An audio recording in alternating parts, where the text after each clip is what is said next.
They say there are three sides to every story. So we approach this thing from the business side. We know the purpose of business is to make the most money possible, to expand the company, to maximize profits, get the biggest return on your investment. We know that the only options that the B side have are take it or leave it. All right? Either the A side's going to start at a number and they're going to be stern about that number, or you're going to negotiate yourself up to a stalemate. And at that point, that's going to be a take it or leave it moment. It's not going to be what you want, but it's going to be something that's worth it. And you're going to take it or leave it. So from the A side, this is the side that gives the offers. This is a privileged side. You don't have to do what everybody else has to do. Errol Spence was an Olympian. And I believe in that class, he's probably one of the better people we sent over there. I believe, did Clarissa Shields win that year? I think she won that year. But Errol Spence was supposed to be that guy. They got videos of him asking everybody else who they think is going to be the most successful, and it was Errol Spence every time. He did medal, but coming from that, he landed himself in a position that Terence Crawford didn't have the privilege to be in the position of. Terence Crawford wasn't rated that high coming out of the amateurs. He wasn't at the bottom, but he wasn't that high. I believe guys like Sean Porter and Adrian Broner were better amateurs than Terence Crawford. So you land yourself in this power position. There's a split in boxing to where HBO is trying to invest in Eastern European fighters. All right. And Floyd Mayweather leaves and go to Showtime. I mean, this is around the same time. Floyd probably left a little earlier. But you find yourself on the side with Floyd, the most popular fighter in America, maybe in the world at that time. There's a rumor you beat him up in sparring. So you add an Olympic pedigree onto that. Then at one point you rile off like 11 knockouts in a row, something like that. Errol the Truth Spence. And you find yourself all the way in a position of power. You are the A side now. When you were young, you were looking for the big fights. You were chasing everybody. When you found yourself in a position you didn't have to run, you became arrogant. Maybe you thought you would accomplish something you didn't accomplish. Terms like heavy lifting, your side of the street, all this stuff emerged. And what did you do with the A side? Did you use it to your advantage? I mean, Floyd was the A side. He made almost $1 billion in his career. He won the two monikers, Pretty Boy Floyd and Money Mayweather. Pretty Boy Floyd at least got a silver medal, if I'm not mistaken. Similar trajectory. Both of y'all even got Junior in y'all name. But Floyd went on to make almost $1 billion. Pretty Boy Floyd would have been a Hall of Famer. Money Mayweather would have been a Hall of Famer. Shoe-in, both of them, if they were two different people. Errol Spence, we don't even know. Guys like Tank Davis, we don't even know, but they're calling themselves the A side. If we Google Errol Spence net worth, it's going to say $7 million. That's not close to the $1 billion Floyd Mayweather made in his career. I'm pretty sure Floyd Mayweather net worth, if I Googled, at least going to say $200 million. Those two numbers don't compare.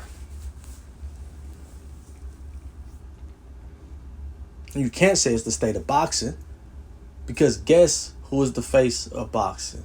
The A sides. So if boxing is suffering, it's because the A sides are not doing something. Hell, an old ass Floyd fought Canelo. Canelo fought Triple G. Canelo fought Erslandy Lara. Canelo fought a lot of good European guys who, the Americans may have dismissed. But these guys were undefeated, maybe one loss, champions, everything. Errol Spence fought a bunch of in-house fights against guys we didn't even think could beat him. Never been in a position to where we thought he was going to lose. Tank Davis, never been in a position to where we're like, oh, this guy could beat him. Now, there's always going to be somebody who's going to go for the underdog. That's not a good example. In every situation, somebody's going to go for the underdog.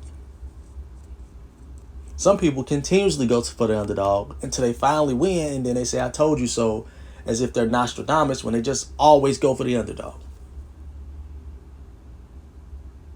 The closest thing Errol Spence has been to a 50-50 fight has been Kilbrook. That's it. So you are the A side. Boxing tends to be suffering. The pay-per-view model is suffering. You are responsible for that. You are a part of that. Right? You are.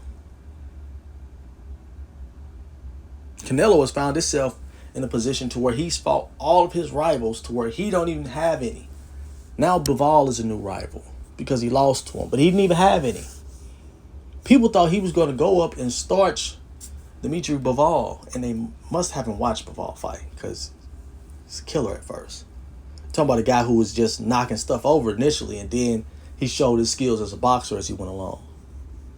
Guys who already beat Joe Smith, got hit, hurt, came back, outboxing. Guys who showed you they can do that. The reason the 175 division looks so meek and bleak is because him and Beterbiev beat everybody.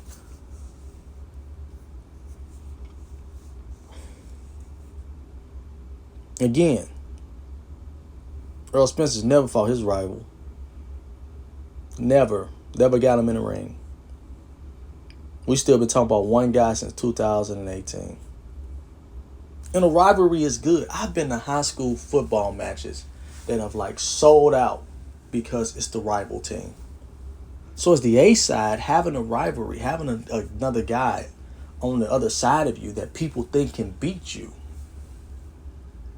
is a great thing. Even if they don't think they can beat you, just the hatred, and they know this is going to be a good fight. Or maybe they want to show up to watch you punish this guy.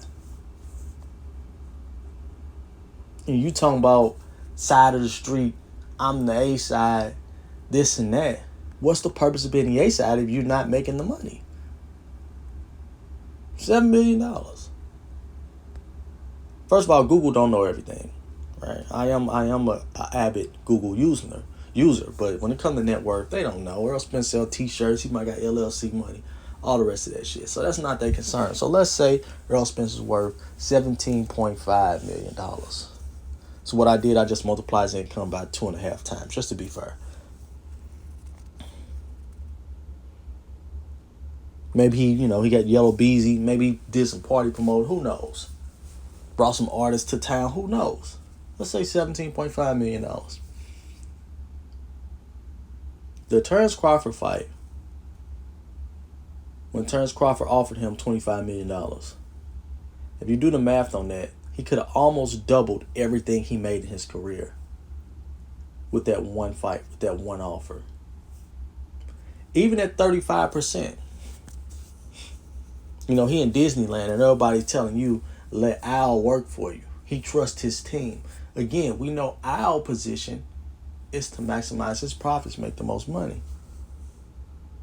So Al trying to have an in-house fight. We know this. And Errol Spence should know this. You fought nothing but in-house fights.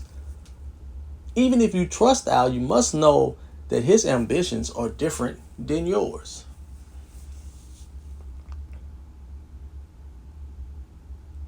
You don't call Terence Crawford during that 2 weeks and say, hey, man, what's going on? You need a little bit more money? What's up, man? Look, I know we offered you 35. I think that's fair, but look, we can go to 40. Let's get in the ring November 19th. I would rather make the money than not make the money. I see no effort from Errol Spence. I'm going to ask you a question. Whoever you are, the listener, what do you do for a living? It don't matter. Hold that thought.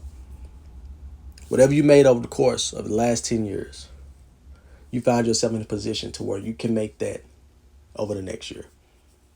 Maybe you flip houses and Home and Garden want to put you on the TV screen. Maybe you're a barber and in some barber competition they want to put on YouTube and they're willing to offer you pretty much what you made in your career over 1 year. There's going to be another guy in town too, because they want to create that rivalry, right? Maybe a rival barbershop, maybe another guy that flip houses. You have more experience than that guy. We know that. We're not going to insult you. We're going to offer you more. Almost what you made your whole career in a year. You go turn it down? Or are you so concerned with the other guys making that you're going to turn down your opportunity? Because that's what I'm seeing with the current A side.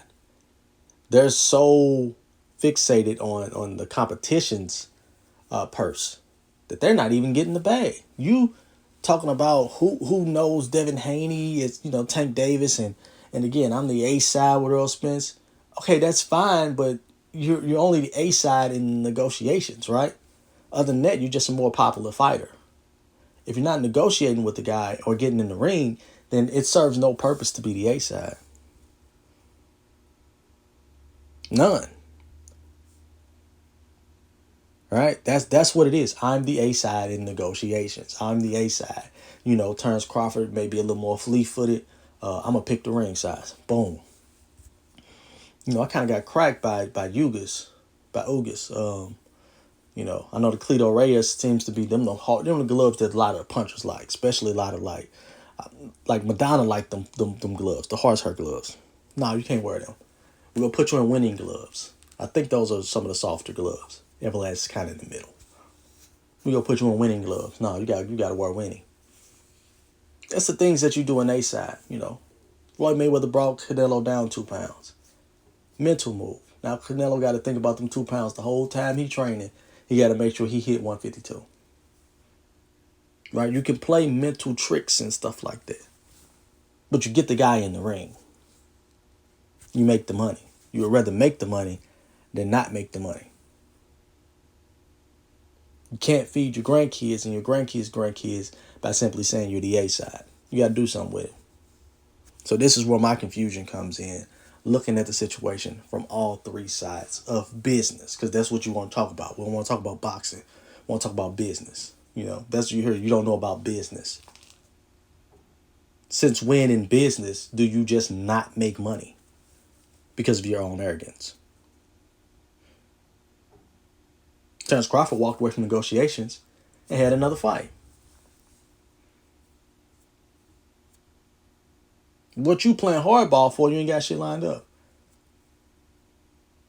The only option the B-side has is to take it or leave it. You keep playing with him, he's probably going to leave it. How are you blindsided? You got a 50-50 chance when you offer somebody something like 35% with no transparency, or you stalling or what have you, and the communication is falling apart. You got a 50-50 chance that the B-side is going to exercise the B-side option, and that's leave it. Especially, again, this guy been offered $25 million. BLK Prime talking 10. People starting to show him, hey, you are worth more than what they telling you. Even if he didn't make them privy to negotiations, he has to know, like, damn, everybody else trying to give me the bag. I'm in the pictures with Jay-Z, arguably the greatest rapper of all times. Arguably. And your opinion is your opinion. He knows me. Warren Buffett knows me. But you telling me nobody know me, and I don't sell. Dave Chappelle knows me. Come on now. He ain't been on The Breakfast. Everybody know Terence Crawford.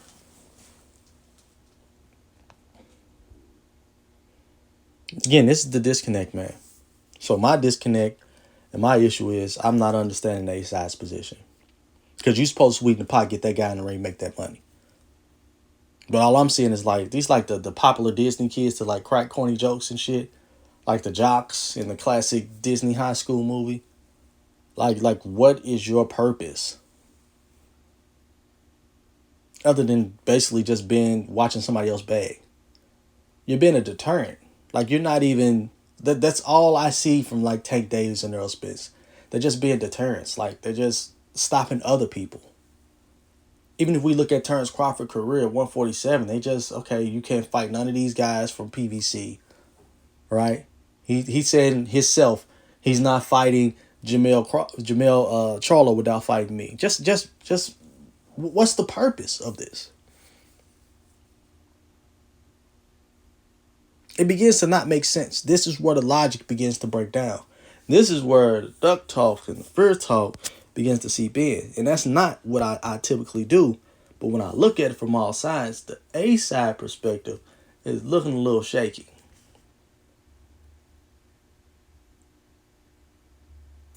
I'm out.